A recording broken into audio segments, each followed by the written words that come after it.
Ah, that's great, thanks. So I can see.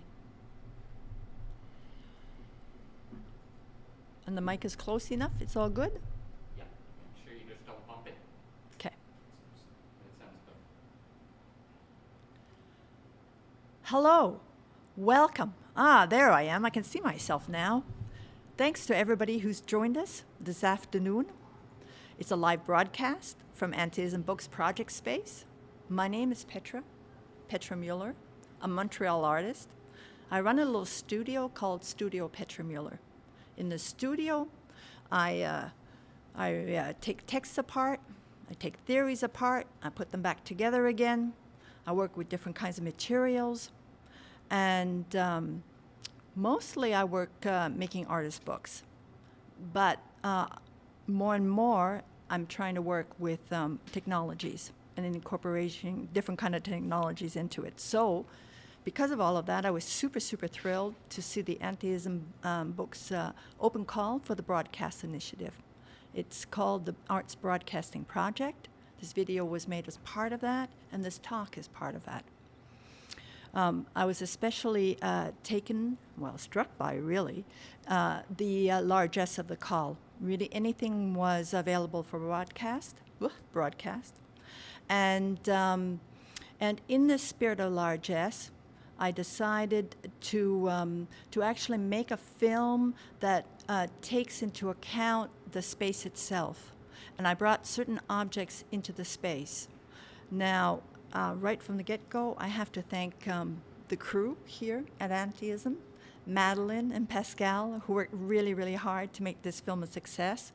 Yoav, the studio manager, who was super open to a project that is a little bit out of the ordinary. And of course, Ryan and Hartley, who run the entire space. Really, a spirit of largesse and l'esprit ouvert. It's really energizing to see that kind of thing. So to give you a kind of a heads up in terms of how I approach the film, it's actually, we're used to seeing films with human actors in them. This one has a lot of like inanimate object actors and machines in it. But not machines like the robot dog and the attack films and all that kind of stuff. More machines like a laptop. Kind of ordinary things in our ordinary kind of lives. And the idea really was, how do I squeeze in or kind of address anything that's happened in this past year with the pandemic and make it actually legit in terms of just ordinary things that happened. So what I did is I picked a couple of what I think of now as anchor points. So one of the anchor points, I'll show you right now, was this image. Whoops, went out of screen. It's an Instagram post. You can find it in my feed. It's from March 12th last year, and it's just, it's a picture of a bit of a hydro bill on a keyboard. And March 12th, when the virus thing was just starting, I wrote, "Virus, worries, bills. Stay well, my friends." Okay? And as an endpoint to that, I thought, well, why don't we use this as a beginning? Because it was kind of a beginning of things. And as an endpoint, why don't I make the same kind of image now, but in the context of now? But in terms of, and anchor them in the space here at Anteism Books. So when you see the two images on the computers, that's what they are. But they're kind of bit players. And the bit player is to two other elements, right? So two of the elements that are super important in the running of this film is, are the noises that our phones make.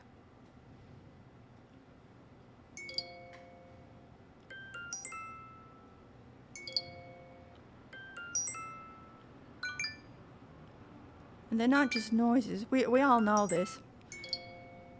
They're notifications, they're alarms, they're all the things that sort of run our daily lives. And as we've been at home all this past year, they're noises that we've become more and more intimately familiar with. And so what we have in the space are kind of a soundscape of two machines, of these two pitchers with the laptops, each running their own system of sounds and kind of talking to each other with alarms and hellos and, you know, emails coming in and all that kind of thing. And the other bit that I made, this is a green screen. There's a green screen behind me. Green screen, how do we know green screens? Green screens, we know them from CGI films, we know them from action things, we know them as things that are always invisible, or they're kind of like those kind of green environments where you have an actor all wired up with all sorts of sexy wires and going here and going there and all the rest of it, and in a bright green environment because they're just going to key in all sorts of different images. So what I kind of thought would be super important, seeing as the images from this past year have been so, it's been such a strange year, that I would make just a homemade green screen myself. This is a facsimile of the actual green screen. This is the green screen itself. Okay. And I have a fan blowing, and I have it actually pinned to an actual green screen. So when you see this kind of thing waving around, it's just it's a sheet of newsprint. And there we go. And I downloaded Green Screen Green from the internet and printed it out on my home computer printer, and then printed it out. Well, yeah. So there we are. This is the facsimile. This is the actual thing. Oh, no. This is the real one. That's the facsimile. You know how I can tell? Because the real one has got tape on the back. Small kind of. There we go. And then the last element that's really important is that the film, it's also has, as kind of key anchor points in it, it has a story of two encounters. The first encounter is with a book at the Montreal Public Library, Bibliothèque Nationale. It's the book Refus Global, one of the big iconic books in the literature of Quebec and Quebec art. But how I encountered it was innocently. Like, I didn't come to it as a great book. It was on the shelf. It was just like the most smallest, thinnest, most compelling kind of books when you just look at it. So I tell the story of that encounter. And then the other encounter has to do with broadcasting itself. And how I come to understand broadcasting was through a personal experience. And that involves the entire setup of the film. So I'll let you now see how that all works out. Take it away, crew. Thanks. Hey, everybody. Here we are at Anteism Books, Project Space. And I've got something set up. And I think it's going to be pretty special. Come on in.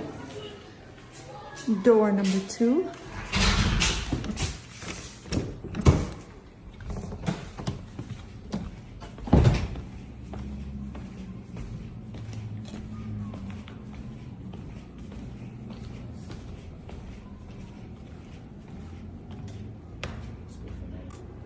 Yeah, so at the center we have a green screen. And to the right, there's a laptop with one of the pictures that we just looked at. And here is another little machine with the other picture that we just looked at. And it's pre-recorded. And each of them kind of chatters away.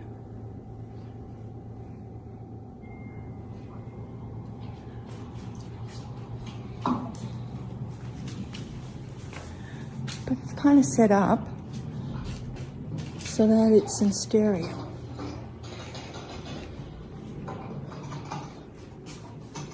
You can't tell yet because I haven't turned the other one on yet. So come with me. Here we are. Let me turn this on.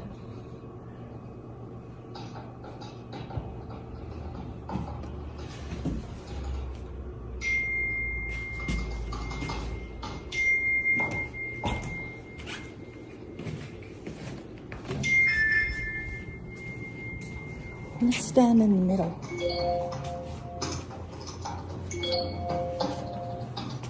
Huh. Can you hear?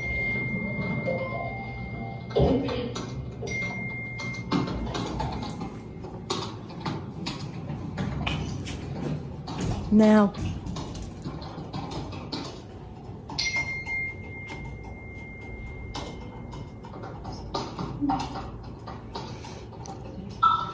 the typing isn't just typing. I mean, we all do a lot of typing.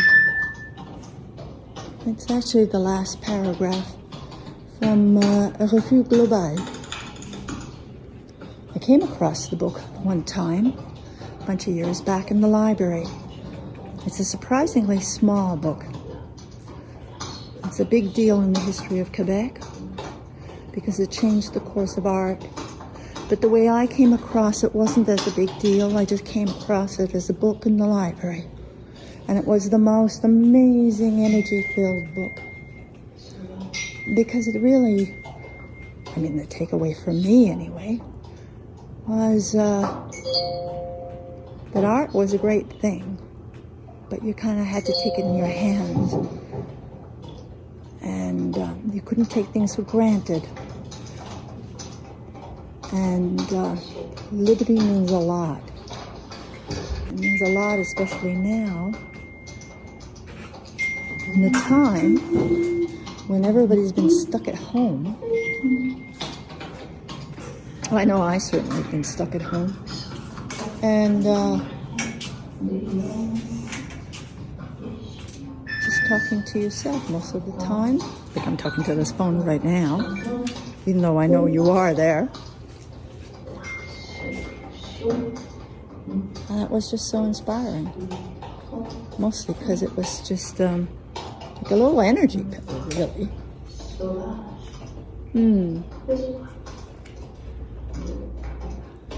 I'm really grateful for the guys here at the gallery space for putting the energy into making this happen. Now the backstory to this, believe it or not, starts many years ago when I was working in Australia and was part of a late night radio show. You know, one of those kind of things where independent radio. A friend of mine at the National Archive where I was working, he said, come on, be part of this. I said, sure. Just in a way, as I'm saying to you right now, you know, come along, be a part of stuff. And what we did is, kind of like now, we were all in separate rooms, and everybody would do their own thing. So I would talk and just tell stories about all sorts of stuff. And Mike would play records, and Kimmel would spin records and just mix them all together. And it would be kind of a raw kind of thing, going live to air. Anything could happen, really. Anything at all. There was something so lively about it. You know, one of those late night kind of things. And then a week later, Kimmel would edit the whole thing and, you know, make it shape up, snap to attention. All that rambling, all that stuff that was kind of, you know, just the byproduct of the making, but wasn't really that necessary except just to make the things flow and good times happen. Well, that was cut away, and then the really cool stuff was scooted out and edited together. As I said to the dudes before, everyone's a player here. The speaker, it's a player. These posts, they're a player. This laptop, well, it's a big time player. It doesn't look like it's doing anything, but it's running big time. Ah, there we go. That's the end.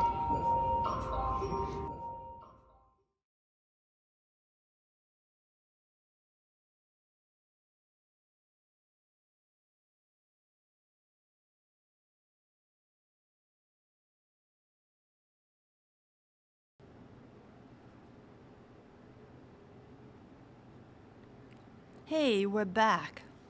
Okay, so if you've got any thoughts or comments, just leave them in the comment section and then we'll read them out loud and I'll try to respond. Okay? In the meantime, I've kind of prepared, I have two questions here that have come up already. And I'll pose the first one now. You guys can take your time. If there's no questions from the audience, that's okay. But absolutely feel free to ask something. The first one is, the entire film is called Libération. Now, the word Libération now, in the world as we know it right now, is a tiny bit of a weird word. It's not the sexiest of words. If we look at magazines or anything about what's written now, like this one, for instance. Oops, this is a magazine. What? Changed everything. That comes out of Tokyo. It's got some of the biggest art writers in the field writing about it. They write about glitches. They write about the glitch in the art system. All sorts of things where the word of liberty and libération really, really doesn't come up at all. And but I thought it was a really, really kind of interesting word to bring back into the conversation because of this whole thing of taking liberty and giving liberty. It's something that's granted, it's something that's taken, and it's a kind of a space of opportunity.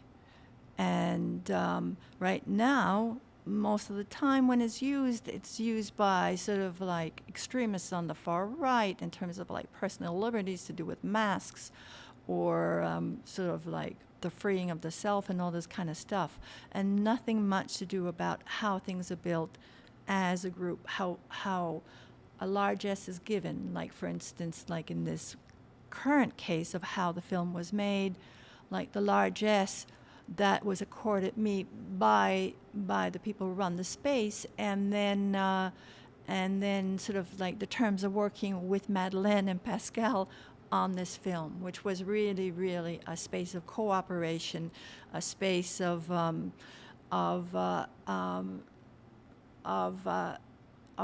taking the liberty of what this sort of the spirit of the work, and then just running with it and then putting it together. Like it's been a great, great, great experience. Thanks, you guys. Like, they're here. You can't see them, but they're in the room. So I think it's a word that's kind of interesting to bring back into the conversation, especially when it has to do with computers and anything to do with technology. And the other question that actually is in here. Let me see if I can find it. I had it marked, and then I took it out. So you're going to have to bear with me a tiny, tiny bit. Ah, yes. Okay. So it's the first, whoops. It's the first question right there. It's tilted a little bit. You can see it. So it's part of an art questionnaire that they put together. It doesn't really say who put it together, but it's question number 2. The first question is all about public institutions. I'm not so interested about that. But the second one, I think, really touches us personally in terms of people looking at art, people making art, and then little art spaces. And it's do differences between experience and art online and offline still exist? And is this question still relevant? I think it's an interesting one. And especially when the push is to put everything online, like what is the value in offline experience? Well, I think it's something that we can answer for ourselves. But for me, one of the interesting ways to talk about it in terms of a person who makes work, and especially in a film like this, which was made first in one version, in the raw version, and then it has the edited version. So, there was the raw performance for everyone that was here, and it was really just the crew because of COVID restrictions. There was no one else. It would have been fun to have other people, but that really wasn't possible. But then you guys are being able to see the edited version, which is super, super great. But if I put that question and put it into the materials themselves, let me see. I wasn't supposed to put anything on this counter, but here we go anyway. Like if we think about it just in terms of the image, the difference between this image, which went online, right? It's Instagram. But then I took that image off and I made it go offline.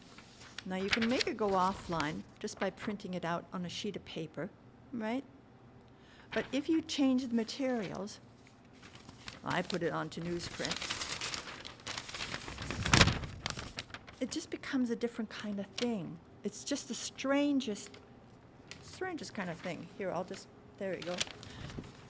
But then what I did is then I filmed and I put it back on a screen. And it truly is a different thing, putting the image of the newsprint keyboard on the screen rather than putting the Instagram image on the iPhone on the screen. And one of the things it calls attention to is that technology actually has a material presence, and we go in and out of it, and we use it in different aspects of our lives. It just calls attention to its own kind of existence, which is the same thing with the iPhone and with the alerts and all the rest of it. For me personally, I think there's something, there is a difference between just always having everything be in a constant state of and never ever seeing it in another state. Anyway, doesn't sound very, very sexy when I say it like that, but it does work out in kind of interesting possibilities. That's it. That's all the questions I kind of came with today. Anyone still there? Anyone have anything to say? Everyone's super, super quiet. Okay, listen. Thanks again for being here. Thanks for the opportunity. You guys have been great. Really, really, really great team. And we will see each other again. Thanks, everyone.